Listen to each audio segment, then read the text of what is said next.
Imagine paying a larger percentage of your paycheck in taxes than someone earning 10 times more.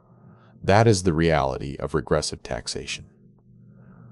Today, we break down how this system works and why it hurts the poorest among us the most.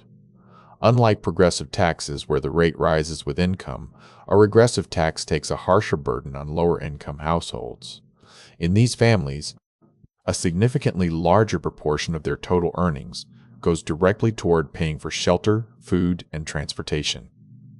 Common examples include sales taxes and excise taxes on goods like fuel or tobacco.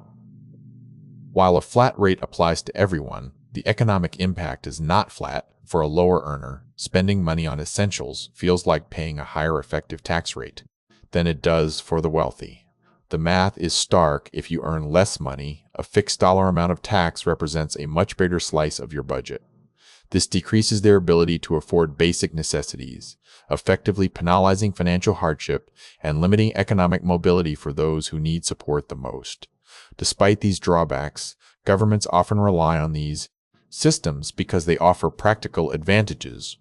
Regressive taxes provide simplicity in administration and political feasibility, as they are easier to implement than complex income-based brackets that require constant auditing. This creates a cycle where the tax system charges a high percentage from low earners while relatively sparing high earners.